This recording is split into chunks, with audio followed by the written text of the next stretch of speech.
So today, we're going to try and untangle one of the most complex and, frankly, one of the most dangerous geopolitical standoffs on the planet, the long, simmering conflict between Iran, Israel, and the United States. For the better part of half a century, this entire conflict operated on a set of, well, unspoken rules. Wars were fought indirectly through proxies, and there were just certain red lines that you did not cross. Well, that era is over. That rule no longer exists. We've seen a fundamental shift, and the old playbook has been completely thrown out the window. So how in the world did we get here? I mean, this conflict didn't just pop up out of nowhere. It's the result of nearly 50 years of colliding interests. A toxic mix of revolutionary ideology, hardcore national security needs, and just a raw struggle for power that's created this standoff that seems, well, almost impossible to solve. You can really break this whole thing down into three distinct phases. It all kicks off in 1979 with Iran's Islamic Revolution, which made opposing Israel a core part of its new identity. For the next 40 years, this played out as a shadow war, assassinations, cyber attacks, proxy battles, but, and this is crucial, no direct fights between the countries themselves. That all changed in October 2023, when the shadows finally gave way to open fire. At the absolute heart of this are three clashing and, let's be honest, pretty much irreconcilable worldviews. For Iran, its revolutionary identity is wrapped up in rejecting Western influence and opposing Israel's very existence. For Israel, Iran isn't just another rival. It's seen as an existential threat that wants to wipe it off the map. And for the U.S., the position is crystal clear: a rock-solid alliance with Israel, while officially calling Iran the world's #1 state sponsor of terrorism. You can see how there's almost zero room for compromise here.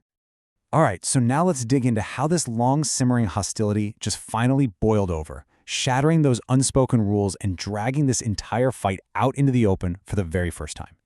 The trigger, the moment that really lit the fuse, was the Hamas attack in October 2023 and Israel's massive military campaign in Gaza that followed.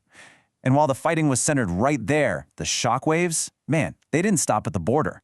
They shot across the entire region. And that was the spark for a much, much wider war. Almost immediately, the conflict just exploded outwards. Iran's network of regional allies and proxies all seemed to activate at once. Hezbollah started firing rockets out of Lebanon, militias in Iraq and Syria began hitting U.S. forces, and the Houthis in Yemen started attacking international ships. It got so intense that by early 2024, American troops had been attacked more than 200 times. The shadow war was officially over. And then came the moment that changed everything. On April 1st, an Israeli airstrike flattened an Iranian consular building in Syria. Now, you have to understand, under international law, that's basically sovereign Iranian territory, and the strike killed several top-ranking Iranian military commanders. This wasn't a proxy fight anymore. This was a direct hit against the Iranian state itself. Iran's response was something nobody had ever seen before. Over 300 drones and missiles launched from Iranian soil, aimed straight at Israel. Now, a lot of them were shot down, but that's not really the point. The point was the message. For the first time in history, Iran was showing it was willing to get into a direct military fight, state to state. And with that one single barrage, a 40-year precedent was just gone, shattered. Both sides had now crossed a line they had carefully, meticulously avoided for decades. There was just no going back to pretending this was some kind of shadow war. But underneath all these conventional attacks, all these missiles and drones, lies the single most dangerous part of this whole confrontation: Iran's nuclear program. This is the issue that could turn a regional fight into a global catastrophe. So why is Iran so dead set on this? Well, from their perspective, it's pretty simple: survival. After decades of sanctions, covert operations, and threats from the outside, its leaders see a nuclear weapon as the ultimate insurance policy, the one thing that absolutely guarantees the regime isn't going anywhere. For a little while, it seemed like there was a way out of this. The JCPOA, better known as the Iran nuclear deal, was this landmark agreement back in 2015, and the trade-off was simple. Iran accepts strict limits on its nuclear program, and in return, the world lifts crushing economic sanctions. It was a fragile deal for sure, but it was working. But that compromise just didn't hold. In 2018, the United States pulled out of the deal, reimposing all the sanctions. The argument was that the deal was flawed and didn't cover things like Iran's missile program. Well, Iran's response was to start breaking the deal's limits, bit by bit, until it was enriching uranium to near weapons-grade levels. By June 2024, the UN's nuclear watchdog made it official. Iran was in violation, and we were heading for a major crisis. So with the nuclear deal in flames and pressure mounting, Iran leaned even harder on its other main strategy for projecting power. See, it doesn't really rely on big, conventional armies. Instead, it uses a sophisticated network of allied militant groups all across the Middle East. Iran calls this network the axis of resistance, and it lets them wield influence far beyond their own borders.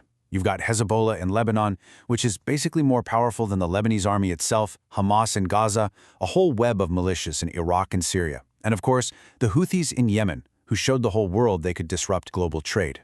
It's a smart strategy. It's cheaper than a full-scale army and gives Iran a way to challenge its enemies on multiple fronts at the same time. But here's the thing.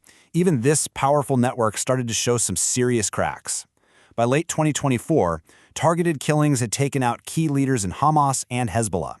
And then came a huge shock, the sudden collapse of the Assad regime in Syria, which was Iran's most important state ally. That seriously weakened Iran's position, and it might have been what pushed them toward more direct, aggressive action to show they were still strong. And all of this brings us to the final, and honestly, the most volatile chapter in this story so far.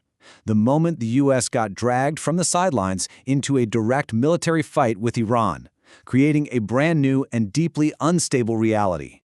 The events of 2025 just unfolded with terrifying speed. With Donald Trump back in the White House, diplomacy was off the table. The U.S. did something it had never done before. It launched direct military strikes on Iran's nuclear facilities. Iran immediately fired back, hitting a major U.S. base. And for a few incredibly tense hours, the world just held its breath before a ceasefire was announced, leaving everyone in this fragile, terrifying standoff. So after all of that, the broken rules, the direct attacks, the nuclear brinksmanship, what's left? What is the new reality on the ground? Well, the consequences are pretty stark. First, Iran's nuclear program was only delayed, not destroyed. Second, Israel showed the world it will absolutely act alone if it feels its existence is on the line. Third, the U.S. set a new, much more aggressive standard for military action. And maybe most important of all, this conflict is no longer some potential threat simmering in the background. It is active, it is open, and it is totally unresolved. And that right there is the crucial takeaway. The guardrails are gone. The unspoken rules are ancient history. The entire Middle East is now living on a knife's edge, where one single mistake, one miscalculation, could unleash a catastrophic, full-scale regional war. Ultimately, what we're all witnessing is more than just another crisis in the Middle East. It's a dangerous global test case. It's a real-time look at what happens when the old ideas of restraint and deterrence just start to fall apart, leaving nothing behind but the volatile, unpredictable calculus of raw power.